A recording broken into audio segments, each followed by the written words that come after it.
Good morning, good afternoon, or good evening, whether you are listening to the podcast from. Welcome back to another episode. It is, of course, the 2025 Canadian Grand Prix preview. Already the 10th round of the 2025 season. God, has it flown so quickly by. I still remember turning up, into Australia come the first weekend in March, and now it's already June, and we're looking at the 10th race. So we've hit double digits this season. A lot's happened, but hopefully there'll be even more to add to the storyline this weekend in Montreal, Quebec. Circuit Gilles Villeneuve, of course, a fan favourite. Normally it's a banger, and I really hope it is this season. Last season it was, but the couple of years before that, not necessarily. But hopefully, Canada can chef something up for us, something that we can look back on and say, you know what, this was a pivotal race in the championship. Because I do think that there is a lot at play, more than meets the eye. So, before we get into 2025, of course, we look back to 2024. 2024, the first thing that kind of strikes me from the 2024 Canadian Grand Prix was, of course, the tight fight between Russell, Verstappen, and Norris at the front in a very chaotic and I would say probably underrated wet, dry race, which I really enjoyed. Qualifying last year was absolutely insane. Both drivers hit a 1 minute 12 on the dot, Verstappen and Russell. But Russell took pole because he set his lap time earlier. But regardless, Russell managed to lead the start of the race until Verstappen took over. Then, out of all the confusion as it turned dry, I think Lando might have stuck out for a little bit more, and then went onto the dry tire after. Couldn't get enough heat, and there's that iconic moment of him drifting out of the pit exit whilst Russell and Verstappen take the lead. But still, regardless, it was a great race, and I will hope that this time it is going to be hopefully replication of what happens, because now we've got a really tight title fight on our hands. And so let's talk about the biggest talking points. And as you can probably see by the title, it is Max Verstappen coming into Canada. This will be a make or break weekend for the Dutchman. Why? Well, we're going to have to turn back to last time out in Spain, in Barcelona. Because in Barcelona, he decided to almost crash out in Verstappen style and went on an almost rampage around the circuit de Barcelona Catalonia, and ended up turning into George Russell deliberately, which means that he received a 10-second penalty in the race, which demoted him to 10th, as well as 3 penalty points to his FIA super license, which altogether means that he is only 1 point away from a race suspension.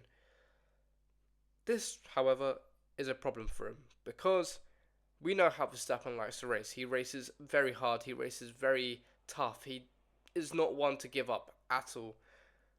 Yes, it might come with penalty points, but it's just the way he does his business. But with only being 1 penalty point away, is he treading on eggshells? The question is, yes, of course. He has until the last day of June, which means there are 2 Grand Prix in between him and his renewal of his super license, which means if he is even to maybe speed in the pit lane or do anything minor which inherits a discussion for the FIA stewards, because one if that took 3 penalty points for him crashing into Russell, 1 penalty point is not really that difficult to get, which means he will be treading on eggshells. And for the championship, this is huge. This is a turn point for him in the championship. He's treading on eggshells for Canada and Austria. And in a championship fight where he's lacking and he's on the back foot severely, this is something he does not want to have on his conscience. So, I mean, will he take it easy? He's going to have to. He would rather, well, we'll see his mentality almost come out in Montreal. But he either goes for it and he still races as he does with the fear in his mind that he might get a race suspension, or he takes it easy for the next 2 races and thinks about the long championship game, the long distant championship game, because there is still a lot more races to go. But it will be interesting nonetheless.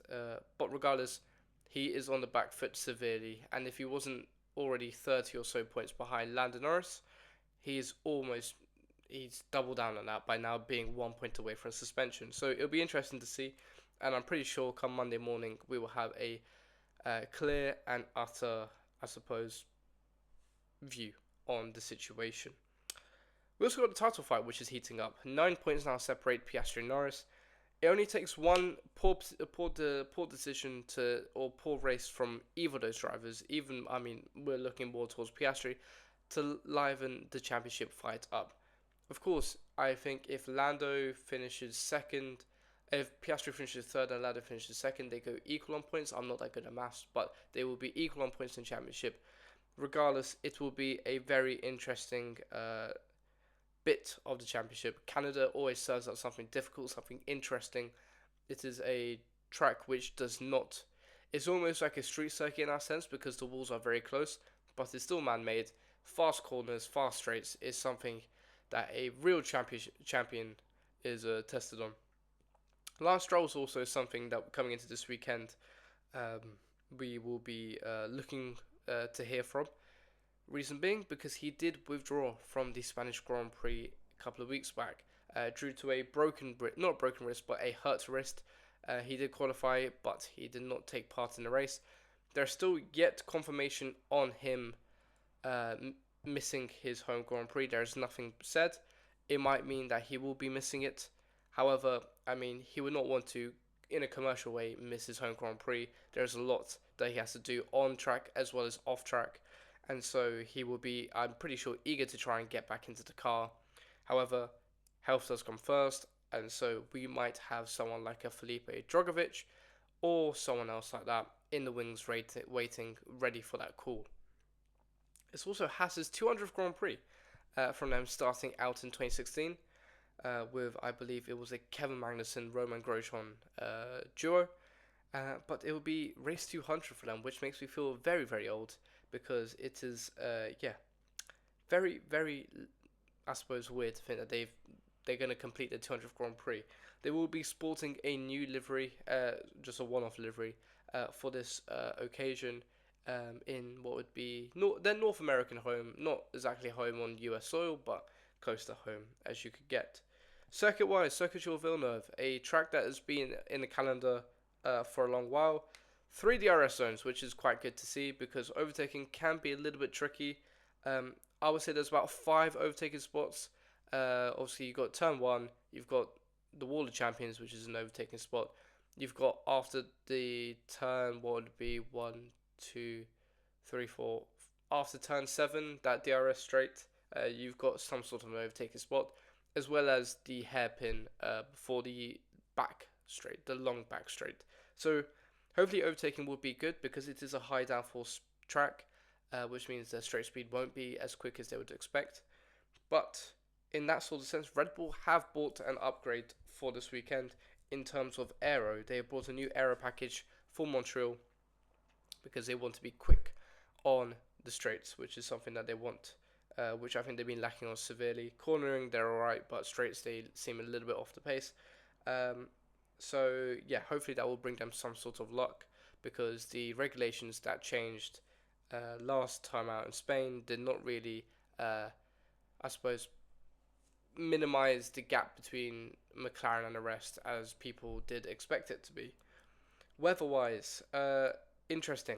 Weather on Friday and Saturday. Overall, it's not a warm weekend compared to the weekends we've had in Spain, Miami, Monaco, Saudi. It is a fairly chilly weekend, which means Mercedes might come into their element. I would say as well. What was I going to say? Yeah, sorry, that they're going to come into their element. I would say. Hopefully Mercedes do. Sorry. That last minute I've just blacked out. But Friday and Saturday, there's a 2% chance of rain, sunny and cloudy, as you expect at this time of year in Montreal. However, Sunday, and I've been keeping an eye on it over this weekend, and it's only, of the time recording, Wednesday before the Grand Prix, but it was a 0% chance of rain, has gone dramatically up to 25% chance of rain. There is forecasted thunderstorms on the Monday and the Tuesday afterwards, which means that maybe the rain is starting to come, and I guess look more forecasted to be on the Sunday, which spices things up generally. Let's go to predictions now, the best part of the show. Qualifying, I've gone for a Mercedes 4-5, Russell and Antonelli making up the 4th and 5th spots, as the top 3 will be as expected. Verstappen in 3rd, I've put Lando Norris in 2nd, and I do take Oscar Piastri to take pole position around the circuit Gilles Villeneuve. Race-wise, I've gone for a Charles Leclerc P5, whilst Verstappen will slip down to P4 as Russell takes P3. Now, back at the front, you're thinking it will be a McLaren. You'll be correct to predict a McLaren. Which McLaren will take the victory in Canada on Sunday? I'm happily going to say Lando Norris will win the Canadian Grand Prix on Sunday, with Piastri in 2nd, which will liven up the championship ever so more. Middle, of course, I don't know what to do, but I just put Piastri, Norris, Verstappen, Leclerc, Hamilton. Of course, just based on vibes, you know how we do it here. Biggest good surprise, I've gone for Mercedes. It is not a warm weekend. They did not have, I suppose, the greatest triple header. Is that down to weather? Is that down to qualifying? Is that there's so many different elements? But I would say they will bounce back in Montreal, a track which they got pole in last year in what was probably not one of their better seasons since 2022. Since I suppose 15 when the new engine regulations came out. But Mercedes pole, they looked very strong last year around here. With the colder temperatures, I do think that they will be in contention for the win. In contention for a podium, and I think both of them will do fairly well. Biggest flop, and I'm going to say Red Bull. The second seat around Montreal has not been the most fortunate.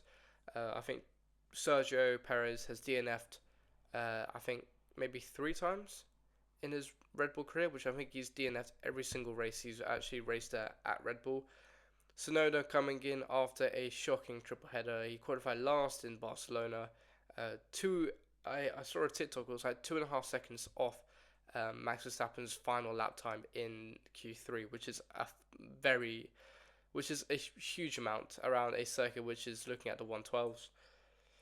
So craziest prediction, and I'm not put a crazy prediction down because I genuinely can't think of a crazy prediction. I'm going to say something crazy like, what am I going to say? There will be 2 safety cars.